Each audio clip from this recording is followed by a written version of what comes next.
प्यारे मित्रों, जय मसीह की। आप सभी का मैं यहोवा एलोहिम फायर मिनिस्ट्री में आप सभी का हार्दिक स्वागत करता हूं, हार्दिक अभिनंदन करता हूं। प्रार्थना करता हूं कि सर्वशक्तिमान ईश्वर हमारे उद्धारकर्ता प्रभु यीशु मसीह के नाम में आप सबों को ढेर सारी आशीष, बरकतें, कृपाएं, चंगाई और जीवन की उपलब्धियां तथा तरक्कियां प्रदान करे। यीशु मसीह के सामर्थ्यशील नाम में परमेश्वर पिता का अनुग्रह, पवित्र आत्मा की शक्ति और यीशु के पवित्र वचनों की शांति आपके साथ रहे। आप सभी को फायर मिनिस्ट्री यहोवा एलोहिम में मैं स्वागत करता हूं। आइए देखते हैं परमेश्वर आपसे और मुझसे क्या कहता है। आज के दिन का हमारा इस चिंतन का विषय है परमेश्वर के वचनों के द्वारा जीवन में अभिषेक। मेरे प्रियो, परमेश्वर का वचन के अनुसार देखें, वचन हमको क्या सिखाता है। ईश्वर की आज्ञाओं को मानने से हमारे ज़िंदगी के अंदर कितनी आशीषें हैं और न मानने से हमारी ज़िंदगी के अंदर कितनी विफलताएं हैं और श्राप हमारे जीवन में क्यों आते हैं। इन सब बातों के विषय में हम थोड़ा सा चिंतन करें। आइए देखते हैं परमेश्वर के वचन। विधि विवरण ग्रंथ अध्याय, पवित्र बाइबल से हम देखते हैं विधि विवरण ग्रंथ अध्याय 28, उसका वचन संख्या 1 से लेकर 6 तक में हम परमेश्वर का वचन को ध्यान से सुने। इस समय वचन कहता है, यदि तुम प्रभु अपने ईश्वर की वाणी पर ध्यान दोगे और उन सब आदेशों का पालन करोगे जिन्हें मैं आज तुमको दे रहा हूं, तो वह तुम्हें पृथ्वी भर के सब राष्ट्रों में महान बनाएगा। यदि तुम प्रभु अपने ईश्वर की वाणी पर ध्यान दोगे तो ये सब वरदान तुमको मिलेंगे और तुम्हारा साथ देते रहेंगे। नगर में तुम्हारा कल्याण होगा और देहात में भी तुम्हारा कल्याण होगा। तुम्हारी संतान, तुम्हारी भूमि की उपज और तुम्हारे पशुधन, तुम्हारी गायें और भेड़ बकरियां तथा उनके बच्चों को आशीर्वाद प्राप्त होगा। तुम्हारी टोकरियां और आटा गूंथने के पात्र आशीर्वाद प्राप्त करेंगे। घर आने पर और घर से बाहर जाने पर दोनों समय तुम्हें आशीर्वाद प्राप्त होगा। प्रभु तुम्हारा विरोध करने वाले शत्रुओं को पराजित करेगा। वे एक मार्ग से तुम पर आक्रमण करने आएंगे, परंतु तुम्हारे सामने से होकर 7 मार्गों से भाग जाएंगे। यह सर्वशक्तिमान ईश्वर का वचन है। आप सभी को ईश्वर का इस वचन के द्वारा मैं कुछ बातें बताना चाहता हूं। परमेश्वर का वचन क्या कहता है, यदि तुम अपना प्रभु ईश्वर की वाणी पर ध्यान दोगे। पहली बात, यदि तुम अपना प्रभु ईश्वर की वाणी पर ध्यान दोगे और उन आदेशों का पालन करोगे जिन्हें आज मैं तुमको बता रहा हूं, तो उन सब राष्ट्रों पर या पृथ्वी भर के सभी राष्ट्रों पर या उन सभी स्थानों पर जहां तुम हो, मैं तुमको महान बनाऊंगा। मेरे प्रिय, परमेश्वर का वचन है, सब राष्ट्रों में, उस स्थान पर जहां तुम हो, जिस राष्ट्र में तुम रहते हो, सब लोगों के ऊपर मैं तुमको महान बनाऊंगा। यह परमेश्वर का वचन है। परमेश्वर का वचन यह भी कहता है, नगर में तुम्हारा कल्याण होगा और ग्रामीण क्षेत्रों में भी। तुम्हारी संतान, भूमि की उपज और तुम्हारे पशुधन और गाय और भेड़ और बकरियां, उनकी संतानें, तुम्हारे मवेशियों की संतानें आशीर्वाद प्राप्त करेगी। तुम्हारी टोकरियों में सदा अन्न और जल और आटा गूंथने के बर्तनों के अंदर आशीर्वाद होगा।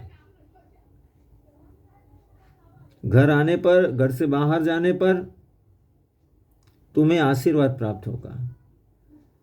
प्रभु का वचन कहता है कि प्रभु तुम्हारा विरोध करने वाले शत्रुओं को पराजित करेगा। वे एक मार्ग से तुम्हारे सामने आएंगे, परंतु जब तुम्हारे सामने आएंगे तो 7 मार्गों से भाग खड़े होंगे। यह सर्वशक्तिमान ईश्वर का वचन है। ये आशीषें हैं। जब हम परमेश्वर के वचनों को और उसकी आज्ञाओं को, उसके विधियों को, उसके नियमों को, उसके विचारों को अपने पर मनन चिंतन करते हुए उसका सावधानी पूर्वक पालन करेंगे, भक्ति पूर्वक पालन करेंगे, श्रद्धा पूर्वक पालन करेंगे, उसकी आज्ञा का भय मानते हुए विश्वास के साथ उसकी संगति में रहेंगे, तो आशीर्वाद ही आशीर्वाद आपका जीवन में आएगा। परमेश्वर का वचन सिखाता है। लेकिन मेरे प्रियो, यदि हम परमेश्वर का वचन को नजरअंदाज करते हैं, यदि हम परमेश्वर के वचनों को नजरअंदाज करते हैं, आज्ञाओं का नजरअंदाज करते हैं, और कुछ ऐसे मूल विषय हैं जिनको हम अपना जिंदगी में नजरअंदाज करते हैं, इग्नोर करते हैं, जिससे परमेश्वर कभी भी नहीं चाहता है कि आप आपका जिंदगी के अंदर इस प्रकार का काम करें। तो यदि आप करते हैं जो परमेश्वर नहीं चाहता है, यदि आप परमेश्वर की विधियों का, आज्ञाओं का, आदेशों का, नियमों का, पर्वों का पालन करते हैं, यदि आप परमेश्वर की इच्छाओं का पालन करते हैं, तो आप आशीषित होंगे। आपका घराना आशीषित होगा, आपका अन्न और जल आशीषित होगा, आपका शरीर आशीषित होगा, आपकी संतान आशीषित होगी। जिस जगह पर आप हो उस जगह को, और दुनिया के किसी भी स्थान में आप जाओगे, सब राष्ट्रों में तुम्हारा सम्मान होगा। परमेश्वर का वचन ये भी कहता है कि यदि तुम्हारा शत्रु तुम पर एक मार्ग से आएगा, और जब वो तुम्हारे सामने आएगा तो वो 7 मार्गों से भाग खड़ा होगा, क्योंकि परमेश्वर सर्वशक्तिमान ईश्वर हमारे साथ है। हमारे साथ मतलब जो उसके वचन का पालन करते हैं, उसका वचन का सावधानी पूर्वक पालन करते हैं, उसका आज्ञा का अनुसरण करते हैं, उनके साथ में होगा। आइए देखते हैं कि कौन सी ऐसी बातें हैं जिसको करने से हम पर श्राप आ जाता है। पहला, यदि आपने अपने माता पिता का अनादर किया तो आप श्राप के तले हैं। आप 10 आज्ञाओं में से पहली आज्ञा को 10 आज्ञाओं में से चौथी आज्ञा को पढ़ लीजिए, पुत्र अपने माता पिता की आज्ञा का पालन करना। यदि तुम अपने माता पिता की आज्ञा का पालन करोगे तो उस भूमि पर जिसे मैंने तुम्हारे पूर्वजों के द्वारा तुम्हें प्रदान की है, या मैंने तुम्हारे पूर्वजों को प्रदान की है, उस पर 1000 पीढ़ियों तक आशीषित होते रहोगे। और यदि तुम अपने माता पिता का, अपने बाप दादाओं का, अपने पूर्वजों का या अपने बड़ों का अनादर करोगे, उनकी अवहेलना करोगे, उनका तिरस्कार करोगे, उनके मन को खेदित करोगे या उनका दिल दुखाओगे, तो उस भूमि पर जिसे मैंने तुम्हारे पूर्वजों को प्रदान की है, मैं तुम्हें निर्वसित करूंगा। परमेश्वर का वचन कहता है। इसका मतलब यह है कि यदि हम अपने माता पिता की आज्ञा का पालन करते हैं तो श्राप के तले हैं। इसका मतलब ये स्पष्ट है, यदि हम अपने माता पिता या बड़े बुजुर्गों की आज्ञा का पालन करते हैं तो हम आशीष पाते हैं। लेकिन यदि हम आज्ञाओं का विरोध करते हैं, आज्ञाओं का उल्लंघन करते हैं, तो हम श्राप के तले हैं। उनको प्यार नहीं करते, उनका आदर नहीं करते, बुढ़ापे के समय यदि उनका सम्मान नहीं करते हैं और उनके साथ में घिन पूर्वक व्यवहार करते हैं और ईर्ष्या करते हैं और उनकी लाचारी में कुड़कुड़ाते हैं, बड़बड़ाते हैं, अपशब्द बोलते हैं, अवहेलना करते हैं और घिन करते हैं, इससे परमेश्वर का वचन कहता है तुम श्राप के तले आ जाओगे। श्राप के तले आ नहीं जाओगे, श्राप के तले हो।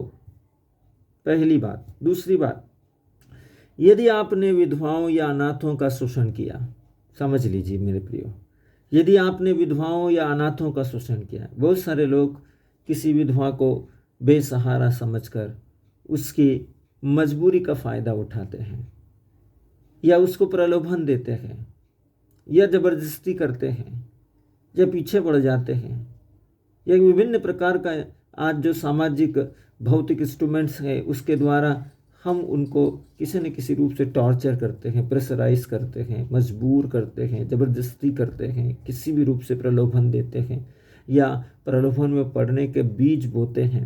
मेरे प्रिय, वचन कहता है यदि तुमने विधवाओं और अनाथों का शोषण किया या गरीब की नौकरी की मजदूरी नहीं दी, या किसी गरीब ने आपके यहाँ कोई वर्क किया है, कोई काम किया है, या आपके यहाँ मजदूरी करने वाले लोग हैं, और वो मजबूर लोग हैं, कमज़ोर लोग हैं, गरीब लोग हैं। यदि आप क्या काम कर रहे हैं और आपने उनकी दिहाड़ी नहीं दी, उनकी मजदूरी नहीं दी, वचन कहता है कि सर्वशक्तिमान ईश्वर का वचन कहता है कि यदि आपने अपने आप को मनुष्यों में उनके निम्न जाति के होने के कारण उनके साथ में भेदभाव किया है, या उनके अनपढ़ या गरीब होने के कारण उन्हें हीन भावना से देखा है और भेदभाव से उनके साथ में रहते हो, इसके वजह से आप श्रापित हो। आप मत सोचिए मेरे प्रियो कि आप बहुत बढ़िया हैं, आप बहुत आशीषित हैं, आपके पास में एक जॉब है, आपके पास में बहुत पैसा है, मोटरसाइकिल है, आपके पास ज़मीन जायदाद है, करोड़ों का कारोबार है। यदि आपने इनमें से कोई भी एक गलत काम किया है अपना लाइफ में या करते रहते हैं, इसका मतलब है आप और आपका परिवार श्रापित है। आपका वस्तु श्रापित है, आपका अन्न जल श्रापित है, जो कपड़ा आप पहने हैं वो कपड़ा श्रापित है, जो कुछ भी आपका जिंदगी के अंदर है या आने वाला है, या जो आपका जीवन में आप उसको अपना अधिकार में लेने वाले हैं, सब का सब श्रापित है। आपकी उन्नति श्रापित है, आपकी प्रगति श्रापित है। अभी मत सोचिए कि आपको उसके द्वारा आशीष मिलेगी, वो श्रापित है। आने वाले समय उस श्राप का प्रतिफल आपका वेट कर रहा है, उस श्राप के प्रतिफल का आप प्रतीक्षा कीजिए, वो आपका लाइफ के अंदर आएगा, बिल्कुल आएगा, उससे कोई भी रोक नहीं पाएगा। तीसरा, यदि आपने व्यभिचार किया हो, यदि आपके परिवार में गर्भपात हुआ हो, तो वह हत्या के बराबर है। यदि आपने व्यभिचार किया है, परमेश्वर का वचन कहता है व्यभिचारी मन हत्यारा है। जो कोई भी व्यभिचार करता है वो परमेश्वर यहोवा का दृष्टि में हत्यारा है। दूसरा, परमेश्वर का वचन दिखाता है कि मेरे प्रियो, यदि आपका परिवार में गर्भपात हुआ है, वो भी हत्या है, भ्रूण हत्या भी हत्या है, गर्भपात भी हत्या है। आप जानते हुए भी कि वो एक जिंदा आत्मा का रूप में आपके अंदर भ्रूण परमेश्वर के नाम से विकसित हो, परमेश्वर का आशीष के द्वारा आपका शरीर में, आपका गर्भ में विकसित हो रहा है, आपने उसका गर्भपात कराया या भ्रूण हत्या कराई। हत्या का पाप पति और पत्नी दोनों के ऊपर आता है, जिसने सलाह दी उसके ऊपर भी आता है। तीसरा, वचन स्पष्ट तरीके से कहता है, यदि आप हत्या करते हैं तो भी हत्या का पाप, बाइबल कहती है हत्यारे में अनंत जीवन नहीं होता। यदि आपका जिंदगी के अंदर ये चीजें हैं तो आप श्राप के तले हैं। चौथा, यदि आपने एक विश्वासी अगुवे या अपने भाई की आलोचना की हो तो हत्या का श्राप आपके ऊपर आ पड़ेगा। किसी भी विश्वासी अगुवे या अपने किसी भी भाई की आपने आलोचना की है या निंदा की है तो आपके ऊपर हत्या का पाप या श्राप बराबर आपके ऊपर तलवार के समान लटक रहा है। मेरे प्रियो, बहुत ध्यान देने वाली बात है। वचन संख्या हम 5वें नंबर में जाएं और देखें हम वचन क्या बताता है।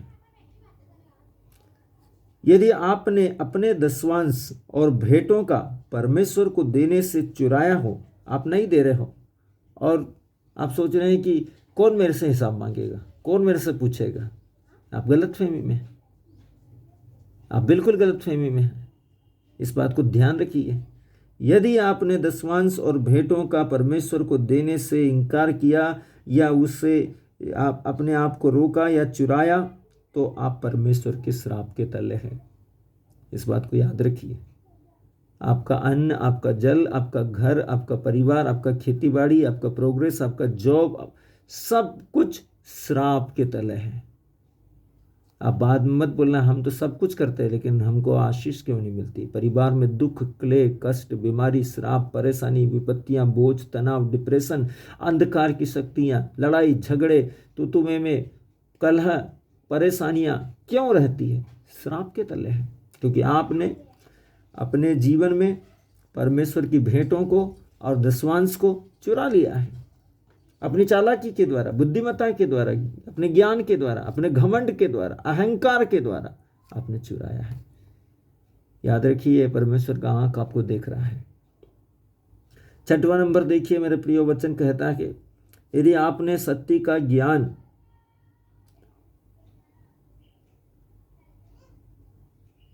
पाने पर भी, यदि आपको सत्य के ज्ञान के प्राप्त होने पर भी आप अलग कोई दूसरी शिक्षा या परंपरा या संस्कारों को प्राथमिकता देते हैं, तो आप श्राप के तले हैं। आपको सच्चाई मालूम है? सच्चाई क्या है? रोमियो का 1:21 के अंदर परमेश्वर का वचन कहता है, ईश्वर को, सत्य को जानते हुए भी जो लोग परमेश्वर के पवित्र वचन को समुचित आदर या परमेश्वर के नाम को समुचित आदर नहीं देते हैं, वे सबके सब श्राप के तले हैं। सच्चाई को जानते हुए भी, सत्य को जानते हुए भी यदि आप किसी गलत शिक्षा या परंपरा या संस्कारों को प्राथमिकता देते हैं, तो आप पाप या श्राप के तले हैं। सत्य का ज्ञान होने पर भी, सच्चाई का ज्ञान होने पर भी यदि आप पाप, अधर्म, अनैतिकता, अंधकार, फ्रॉड, बुराई, भ्रष्टाचार या किसी परंपरा या किसी प्रकार की रीति रिवाज या किसी प्रकार की दूसरी शिक्षाएं जो दुष्ट शक्तियों को प्रसन्न करने के लिए की जाती है, या कोई अलग संस्कारों को प्राथमिकता दी हो, तो आप श्राप के तले हैं। आप समझ लीजिए, अपने लाइफ के अंदर अपने आप को झांकने का समय है। ये जो 6वां जो कॉलम है, ये बताता है आपका अंदर भीतरी तम को झांके, क्या क्या किया है हमारा इस जिंदगी के अंदर। हमने परमेश्वर सर्वशक्तिमान ईश्वर का विरोध में क्या क्या किया है। प्रभु ने कहा कि यदि तुम आज मेरी इस वाणी पर ध्यान दोगे और मेरे आदेशों को, विधियों को, नियमों को सावधानी से मानोगे, तो तुम्हारा नगर में, तुम्हारा ग्राम में, तुम्हारा राष्ट्रों के बीच में मैं तुम्हें महान बनाऊंगा, तुम्हारा सम्मान करूंगा। मैं तुम्हारे बच्चों को, तुम्हारी संतति को, तुम्हारे अन्न और जल को आशीष दूंगा। मैं तुम्हारे सभी कार्यों को आशीष दूंगा, तुम्हारे मवेशियों को आशीष दूंगा, तुम्हारे आटा गूंथने के बर्तनों को आशीष दूंगा, उसमें कभी अनाज खत्म नहीं होगा। मैं तुम्हारा तेल की कुप्पियों को आशीष दूंगा, वो सदा भरी रहेंगे। मैं तुम्हारे अन्न और जल को, खेती बाड़ी को, शरीर को आशीर्वाद दूंगा, वो सदा स्वस्थ और आशीषित होते रहेंगे। लेकिन यदि हम परमेश्वर का वचन के विरोध में जाकर किसी दूसरी शिक्षा को प्राथमिकता देते हैं, किसी और संस्कारों को या परंपराओं को प्राथमिकता देते हैं, या किसी अलग तरीके से हम अपने ज़िंदगी के अंदर हम किसी और तौर तरीकों से यदि हम अपने जीवन के अंदर सुख सुविधा या शांति लाना चाहते हैं, इसका मतलब है आप गलत ट्रैक पर चले गए हैं, आप श्राप के तले हैं। 7वां कॉलम देखें, आपका घर श्रापित हो सकता है। ध्यान से सुनिए मेरे भाई और बहनों, आपका घर श्रापित हो सकता है यदि वह उस भूमि पर बना हो जहां किसी निर्दोष का खून बहाया गया हो। बहुत सारे लोग घर बनाते हैं, घर बनाने से पहले, आप नींव खोदने से पहले, उसका कॉलम को डालने से पहले आप उसके लिए प्रार्थना करो, उस भूमि के श्राप को टूटने के लिए प्रार्थना करो। विश्वासियों के द्वारा, धर्मियों के द्वारा, परमेश्वर के अभिषिक्तों के द्वारा, परमेश्वर के पुरोहितों के द्वारा वहां पर जाकर उस भूमि की वाचा को तोड़ने के लिए, उसका श्राप को तोड़ने के लिए प्रार्थना करो। आपका घर श्रापित हो सकता है यदि भूतकाल में उस स्थान पर कोई जादू टोना का अभ्यास किया गया हो। आपका घर श्रापित हो सकता है या आपका घर पदभ्रष्ट हो सकता है या अशांति से भर सकता है यदि वहां पर अवैध कब्जा करके भूमि की वाचा तोड़ी गई हो। आपको इसका ज्ञान न हो, इससे दूर करना आवश्यक है। आपको यदि इसका ज्ञान नहीं है, आप नहीं जानते, अपना नया प्लॉट खरीदा, नया घर खरीदा, आपको इसका ज्ञान नहीं है कि यहाँ पर क्या हुआ हमसे पहले, तो उसकी भूमि की वाचा को तोड़ने के लिए, उसको दूर करने के लिए, उसकी शुद्धिकरण के लिए वहाँ पर सबसे पहले प्रार्थना करना जरूरी है। उस भूमि का दोष को दूर करने के लिए प्रार्थना करना जरूरी है। बहुत सारे लोग घर बना लेते हैं और बाद में फिर एक के बाद एक परेशानियाँ आती है, एक के बाद एक समस्या आती है। फिर तरह तरह से लोग एडवाइस देना शुरू करते हैं किसी ने तुमको देखकर तुम्हारे पर जलन करते हैं। तुमने ये मकान बनाया, तुमने ये घर लिया, तुमने मोटरसाइकिल ली, तुमने कार लिया, इसलिए लोग तुमसे जलते हैं। तुम्हारे बच्चे अच्छे पढ़ रहे हैं, इसलिए लोग तुमसे जलते हैं। तुमको गलत ट्रैक पर ले जाते हैं, फिर उनसे बचने के तुमको उपाय भी बताते हैं। और जो उपाय बताते हैं वो उपाय यही है, परमेश्वर के सत्य के ज्ञान के से अलग होकर यदि कोई दूसरी शिक्षा या परंपरा या संस्कारों को आपने प्राथमिकता दी, आप श्राप के तले हैं। रिलेटिव है एक दूसरे से, इस बात को समझिए। इनका आपस में संबंध है, चाहे वो आगे से हो या पीछे से हो, पर इनका गहरा संबंध है आपको श्राप की तरह ले जाने के लिए। आगे चलते हैं। यदि आपके पास कोई सिंबल, किसी प्रकार का छल्ला या कैलेंडर या कोई वास्तु शास्त्र की कोई वस्तु हो, ये वस्तु दुष्ट आत्माओं के लिए उनके निर्देशों को मानने के लिए आपका जिंदगी के अंदर और परिवार के अंदर द्वार खोल देता है। उनके साथ जुड़ने के लिए वह आपके जीवन को प्रभावित कर सकते हैं।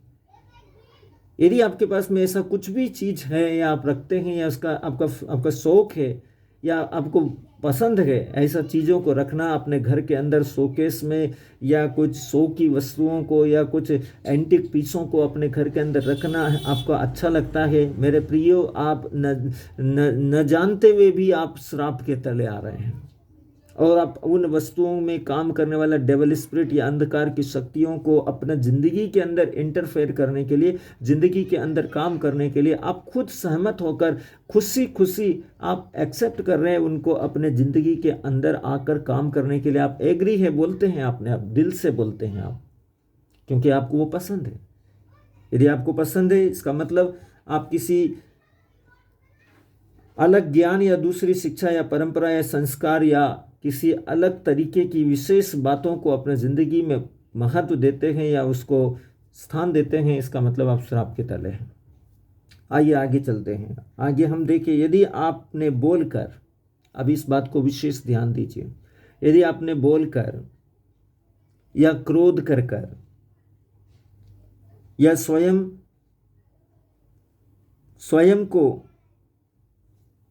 या अपने शरीर को बद्दुआ देकर, खुद को या अपने शरीर को या शरीर के किसी अंग को बद्दुआ देकर आप उससे घृणा की है, तो आप स्वयं से घृणा कर रहे हैं और खुद के ऊपर और खुद की देह के ऊपर श्राप लेकर आ रहे हैं। इत्यादि बहुत सारी चीज़ें इस पर है। अभी समझिए इसको। यदि आप यदि आप किसी को बोलते हैं, कोसते हैं, कुड़कुड़ाते हैं, बड़बड़ाते हैं, अवहेलना करते हैं, बेइज्जती करते, बदनामी करते हैं, रुसवाइयाँ करते हैं, आप उन पर लानतें लेकर आते हैं, परमेश्वर के वचन के अनुसार देखिए, जो तुम्हें श्राप देगा मैं उन्हें श्राप दूंगा, आप अपने ऊपर श्राप लेकर आते हैं। दूसरा, कोसते हैं, बद्दुआ देते हैं, अपने पर या अपने शरीर के अंगों के ऊपर घृणा करते हैं कि मेरा ये शरीर में इतना तकलीफ़ क्यों हुई, इस शरीर को परमेश्वर तूने ऐसा क्यों किया, परमेश्वर तूने इस शरीर को बिगाड़ा है, ऐसा बोलकर कोसते हैं या श्राप देते हैं कि ये शरीर, इससे अच्छा तो ये शरीर का अंग होता ही नहीं, ऐसा बोलकर यदि आप अपने आप को कोसते हैं या श्राप देते हैं, इसका मतलब आप अपने आप से घृणा करते हैं और अपने आप को और खुद को श्राप दे रहे हैं, अपनी देह को श्राप दे रहे हैं। मेरे प्रियो, परमेश्वर के वचन के अनुसार हम देख सकते हैं इसी प्रकार की बहुत सी बातों के अलावा हमारे जीवन के अंदर श्राप विभिन्न प्रकार की शक्तियों के रूप में काम करता है। अभी आप सोचेंगे इसका उपाय क्या है, अभी आप सोच रहे होंगे इसका उपाय क्या है। ये सब चीज़ें तो हमारे ज़िंदगी के अंदर होता ही है, ये तो चलता ही है, ये तो जर्नली बातें हैं, सामान्य रीति से इस प्रकार की घटनाएं हमारी ज़िंदगी में घटती है। तो इन सब बचने का एक उपाय है।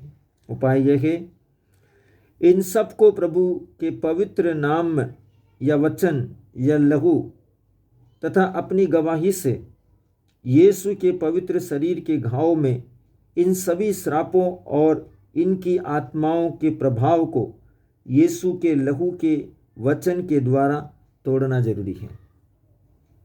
जो कुछ आपका लाइफ के अंदर है वो सब यीशु के वचन के लहू की गवाही के द्वारा उसको तोड़ना जरूरी है। मतलब आपको ये बोलना पड़ेगा, प्रभु यीशु, आपका पवित्र वचन के द्वारा, आपका पवित्र लहू के द्वारा, आपका पवित्र आत्मा की शक्ति के द्वारा, आपके शरीर के घावों से बहने वाले लहू में मैं विश्वास करता हूँ और इन सब श्रापों को मैं यीशु के नाम से गहरे गर्त में, नरक का कुंड में फेंकता हूँ और कमान करता हूँ कि फिर मेरे जीवन में ये श्रापित आत्माएं और शक्तियां फिर से प्रकट न हो। यीशु मसीह नाज़री के नाम पर मैं अपने आप को आजाद करता हूँ। यीशु मसीह नाज़री के नाम से, यीशु के लहू के द्वारा, यीशु के वचन के द्वारा, यीशु की आत्मा के द्वारा मैं सुरक्षित हूँ, मैं स्वस्थ हूँ, मैं तंदुरुस्त हूँ, मैं आशीषित हूँ।